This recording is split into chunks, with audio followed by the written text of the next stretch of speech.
श्री राम जय राम। श्री राधे श्री राधे श्री राधे श्री राधे। बोल गुरुदेव भगवान की जय। आप कृपा करके सभी लोग शांति से अपना अपना स्थान ग्रहण करें और प्रभु श्री जी की कथा को श्रवण करेंगे। देखिए, आप लोग एक बड़े ध्यान से एक बात को श्रवण करिए। आज हम आपको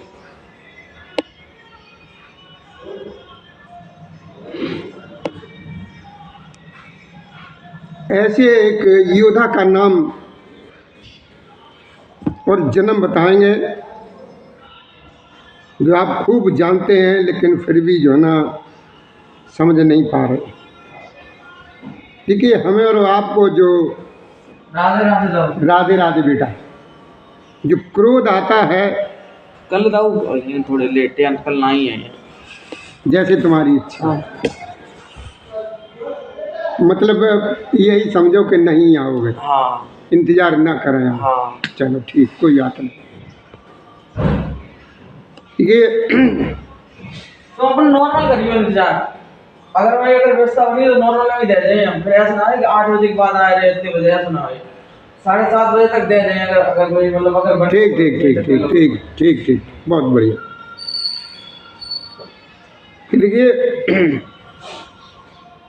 हमने कभी ये गौर नहीं किया है, जिसका नाम जानते हैं और हम उस पर चलते भी हैं और उसको अपने साथ भी रखते हैं, लेकिन ये नहीं सोचते हैं कि इसका आगमन कहाँ से, यानी जन्म कहाँ से हुआ। देखिए, उस सुर का नाम है क्रोध। क्या नाम है? क्रोध नाम है। क्रोध का मतलब जिसे हम तुम कहते नहीं, इसे बहुत क्रोध आता है, ऐसी बात शुरू करो और इसको क्रोध आ जाता है। तो देखिए, ये क्रोध सुर जो है ना, इसका जन्म कहाँ से हुआ, ये आकर को किनका लड़का है, इसका पिता कौन है, और ये कहाँ से है। तो देखिए, बड़े ध्यान से सुनिए। और ये ऐसा देव है क्रोधासुर कि कभी भी ये समाप्त भी नहीं होगा, बराबर ये चलता ही रहता और हर वक्त हमारे और आपके सभी के साथ रहता है। तो देखिए, क्रोधासुर का जो जन्म हुआ है, ये सूर्यदेव महाराज की चीख से हुआ है। जो हमारे सूर्य भगवान हैं, उनको जब छींक आई है, उसी छींक से इस क्रोधासुर का, हम तो छींक नहीं पा रहे हैं करके छींक करते हैं ना, तो जैसे सूर्य भगवान को छींक आई है, इससे पहले कभी क्रोध नहीं होता था। क्रोध था ही नहीं, तो क्रोध आता कैसे? तो सूर्य भगवान को जब छींक आई है, तो उसी छींक से इसका जन्म हुआ है। और ये प्रभाव कैसे करता, अपना असर कैसे करता है? ये असर करता है जैसे सूर्यदेव सुबह को निकलते हैं, क्योंकि उनका पुत्र है, जो उनका लड़का है, तो जैसे ही सूर्यदेव प्रकट होते हैं, उसी समय ही उनके ये साथ आता है, साथ आता है। और सवेरे को जैसे निकलते हैं तो सूर्यदेव का तेज जो है ना, बहुत मुलायम यानी नाजुक होता है, यानी बहुत ही शीतल होता है। तो उसी प्रकार ये क्रोधासुर का जो कार्य है, क्रोध का काम है, ये भी बहुत कमजोर कमजोर रहता है।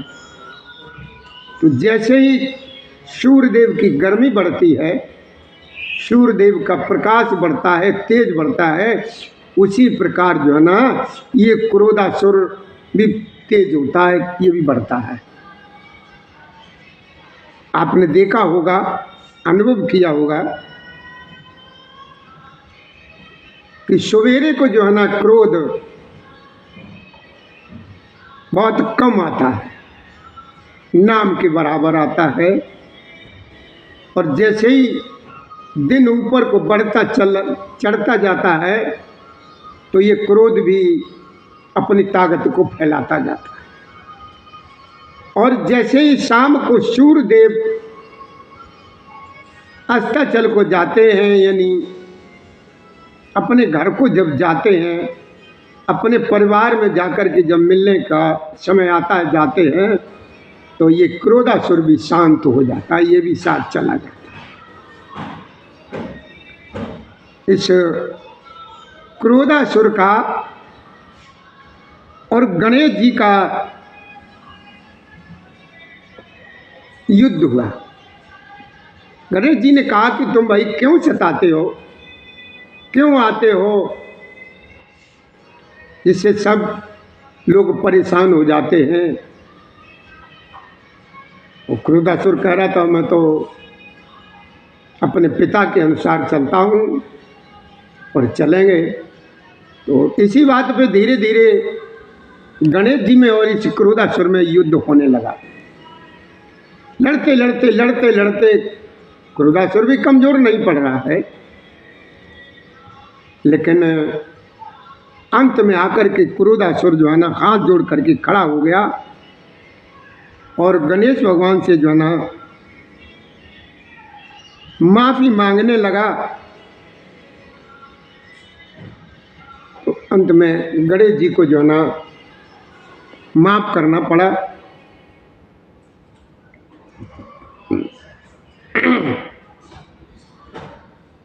तो इस क्रोधासुर का जो जन्म है, बड़े ध्यान से आप श्रवण करें, ये सूर्यदेव की छींक से इसका जन्म हुआ। और जैसे ही जैसे सवेरे को सूर्यदेव की किरणें बढ़ती जाती हैं, उसी प्रकार से उसी तरीके से ये अपना असर बढ़ाता रहता है। जैसे ये शाम को सूर्यदेव ढलते हैं, कमज़ोर पड़ते हैं, उसी प्रकार ये क्रोधासुर भी जो ना ठंडा पड़ जाता है, यानी शांत हो जाता है। तो आपने देखा होगा शाम को सूर्यदेव भी चले जाते हैं और शाम को आकर के ये जो क्रोध जो है ना ये शांत हो ही जाता है। और सवेरे को जैसे सूर्यदेव निकलते हैं और हम तुम जो है ना, हम और आप सभी लोग उठते हैं सवेरे को, तो जैसे ही जैसे ये सूर्यदेव की किरणें बढ़ती हैं, तो उसी प्रकार से हम लोग अपना कोई कार्य करते हैं, तो कोई न कोई ऐसा कार्य करते ही हैं जिस कार्य करने से क्रोधासुर अपना बल दिखाने लगता है। तो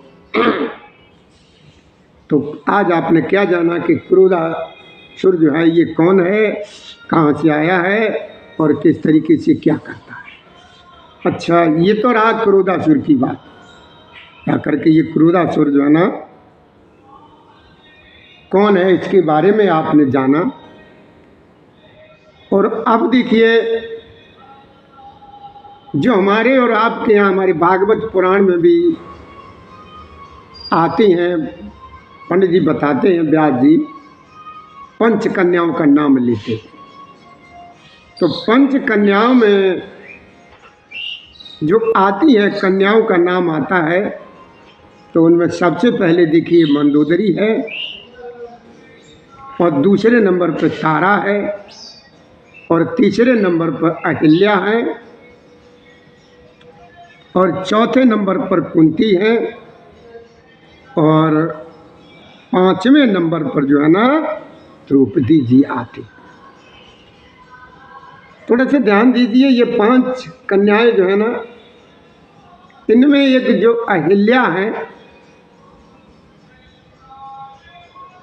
जो अहिल्या, ये सरस्वती की बेटी है, ब्रह्मा जी की बेटी। तो देखिए इंद्र और अहिल्या का आपने बड़े जोरों से ये सुना होगा कि इंद्र ने अहिल्या के चरित्र का जो मतलब जो कुछ भी अहिल्या और इंद्र के बारे में आपने सुना, तो ये क्या था कि इंद्र और अहिल्या का ये पहले ही से ये चल रहा था। इसमें इंद्र की गलती नहीं थी, अहिल्या खुद ही इंद्र से प्रभावित थी, खुद ही इंद्र से प्रभावित थी अहिल्या। इंद्र ने जो कुछ भी किया था, जो श्राप लगा था जो, तो अहिल्या की मर्जी से ये सब काम हुआ था। कि जब देखो, जब ये अहिल्या जी विवाह की जब योग हो गई है, तो घर में माँ और पिता की जो है ना चिंता बढ़ जाती है, और वो बेटी के लिए योग्य वर देखने के उसमें लग जाते हैं। तो ये इंद्र ही पसंद आया था ब्रह्मा जी को, यानी अहिल्या के पिता को। तब ये इंद्र जब जो है ना अहिल्या के यानी इनके जब घर गया था, तो देखो ये आज भी है, जब एक कहीं पर भी इस तरीके की बात चलती है तो हमारी जो बहनें और बेटियां, ये लड़कियां हैं, उस लड़के को देखने के लिए बहुत उतावली जैसी एकदम हो जाती हैं और किसी न किसी तरीके से देखने की कोशिश करती हैं। और वही अहिल्या ने किया था। जब इंद्र को जब अहिल्या ने देख लिया था, देखा, तो अहिल्या जी वहीं से प्रभावित हो गई। उसी समय से ये चाहती थी अहिल्या उससे मिलने।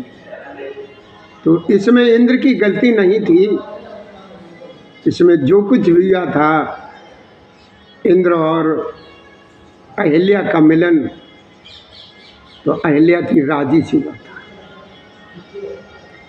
ये तो रही पांचों कन्याएं और अहिल्या और इंद्र की बात। अब देखिए ये गंगा जी जो हम और आप स्नान करने जाते हैं,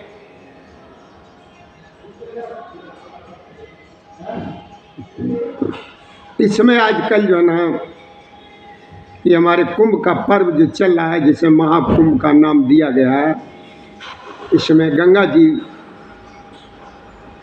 स्नान करने अपने सारे पाप जो धोने जाते हैं। आकर के ये गंगा है कौन, ये किन की बेटी है, किन की पत्नी है, किन की माँ है,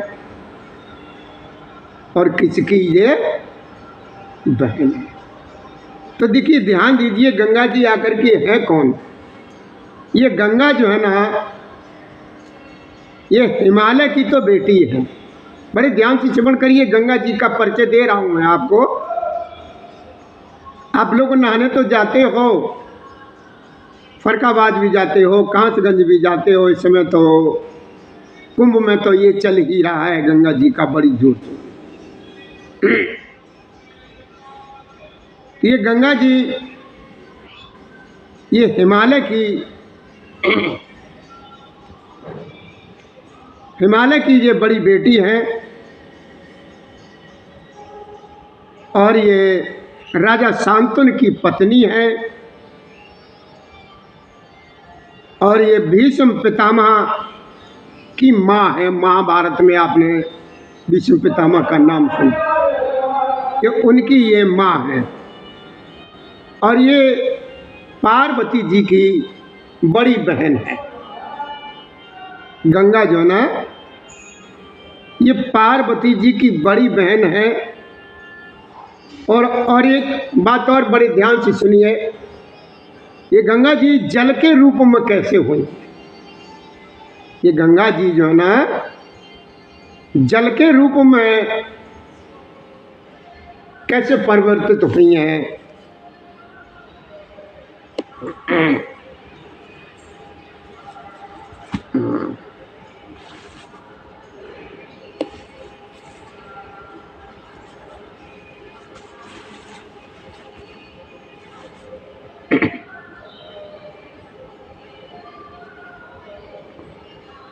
कि देखो एक बार क्या हुआ इनमें गंगा जी में और पार्वती जी में बहुत गहरी मित्रता,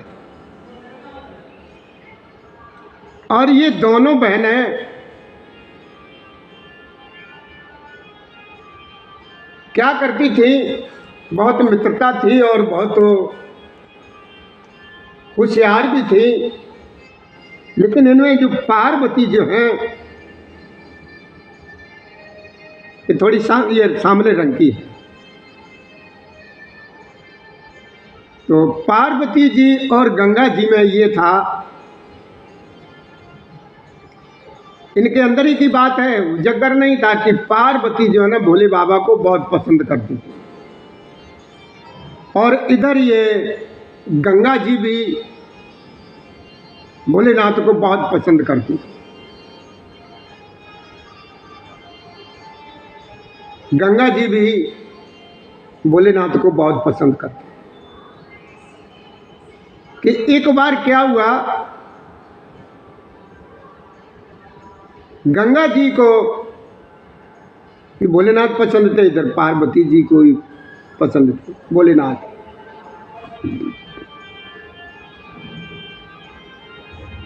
तो एक बार क्या हुआ कि ये जो है ना पार्वती जी बहुत चालाक थी। पार्वती जी थोड़ी सी चालाक थी, और ये पार्वती जी को ये पता लग गया है कि ये जो गंगा जो है ना भोलेनाथ को वरण करना चाहती है, भोलेनाथ को वरण करना चाहती है। तो देखिए एक बार क्या हुआ, पार्वती जी की सहेलियां और पार्वती जी आपस में ये बातें करने लगी कि सवेरे सवेरे को अगर कोई संत महात्मा अपने दरवाजे से होकर के निकले और संत जी के ऊपर कोई अगर एक लोटा जल, मतलब जल उनके अगर ऊपर फेंक दे तो इसकी सारी मनोकामना पूर्ण हो जाती है। और ये गंगा जी ने सुन लिया इस बात। गंगा जी को किसी तरीके से पता लग गई, मतलब एक कमरे में पार्वती जी बैठी हुई थी अपने सहेलियों के साथ, यही चर्चा चल रही थी, और एक कमरे में थी गंगा। तो पार्वती जी ने इस तरीके की जब सलाह की तो गंगा जी ने इस बात को सुन लिया। तो गंगा जी ने अपने मन में सोचा इसमें क्या बात है, इसको तो हम कर ही लेंगे। तो देखिए सवेरे सवेरे को क्या हुआ, गंगा जी ने गंगा जो है ना पार्वती की बहन, इन्होंने एक पात्र में जल लिया और दरवाजे के पास चुप करके बैठ गई। दरवाजे के पास चुप करके बैठ गई एक पात्र में जल लेकर के। अब सवेरे को जैसे ही वहां पर बैठी हैं तो परशुराम जी का वहां से निकलना होता था। गंगा वहां पर सामने से निकलते थे, वो नहाने के लिए जाते थे। वो रोजाना उन्हीं के दरवाजे के सामने से निकलते थे। वो परशुराम जी ऋषि तो थे ही, तो एक दिन क्या हुआ कि जैसे ही परशुराम जी उनके दरवाजे से होकर के निकले हैं जैसे ही, और वैसे ही गंगा जी वो ताक में बैठी हुई थी, ये गंगा बैठी हुई तो वो अपने पात्र में जो जल लिए हुए थे उनके ऊपर फेंक दिया, परशुराम जी के ऊपर। परशुराम जी को तो आप जानते ही हैं, जो उनके ऊपर फेंक दिया, परशुराम जी के ऊपर जल गिरा तो तुरंत ही उनको एकदम क्रोध आ गया, और क्रोध में उन्होंने कुछ श्राप दे दिया। उन्होंने कहा कि जिस किसी ने भी मेरे ऊपर जल डाला है वो भी जल के रूप में परिवर्तित हो जाए और इस धरा पर वो बहने लगे। थी बेचारी गंगा जी। गंगा जी को जैसे ही उन्होंने देखा तो गंगा जी को बड़े जोर से उन्होंने श्राप दे दिया कि जाओ गंगा, तुमने आज मेरे ऊपर ये जल डाला, मैं तुम्हें श्राप देता हूं, तुम जो है ना स्त्री से आप जो है ना आप जल के रूप में इस धरा पर अवतरित हो। ये वही गंगा जी हैं, पार्वती जी की बड़ी बहन, जो आज हम सभी लोगों को पवित्र करने के लिए, सारे पापों को हरण करने के लिए ये जल के रूप में बह रहे,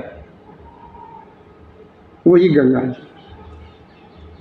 तो आज आपने क्या सुना? देखिए ना, हमने आपको 3 बातें बताई और बहुत ध्यान रखने योग्य है कि ये क्रोध कहाँ से आया, जो हमें तुम्हें गुस्सा आती है, ये कहाँ से आई, और ये 5 कन्याएं जो कही जाती हैं वो कौन कौन हैं। अहिल्या और इंद्र के बारे में जो चर्चा सुनी जाती है तो वो क्या है, हकीकत ये है। और गंगा जी के बारे में कि गंगा जी ये किसकी बेटी हैं और किन की पत्नी है, किन की माँ है, और ये जल के रूप में कैसे आई और किसकी बहन है। और देखिए अब हम सभी लोग चलते हैं, काय की तरफ चलते हैं? प्रभु श्री राम जी की कथा की तरफ चलते हैं। बड़े ध्यान से श्रवण करिए।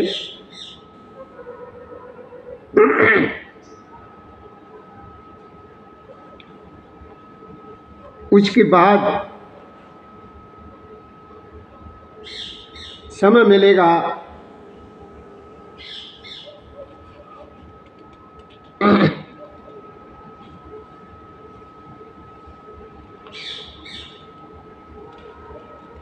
तो और भी कुछ बताएंगे।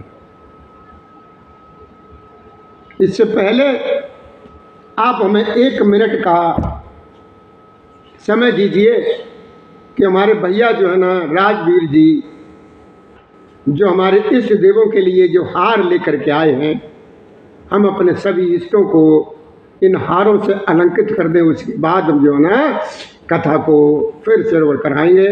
तब तक आप सभी लोग जो है ना प्रभु श्री जी का यानी हरिओम नाम का जाप करिए। जय श्री राधे, जय श्री कृष्ण गोविंद हरे मुरारी, हे नाथ नारायण वासुदेवा हे नमः। आप लोग जो है ना इस तरीके की कथाएं श्रवण करने के लिए और जानने के लिए, ये जानने से पहले इस वीडियो को पहले पूरा देखिए और उसके बाद इसको सब्सक्राइब भैया जरूर कर दीजिए, लाइक कर दीजिए। श्री राधे, श्री राधे, श्री राधे, श्री राधे।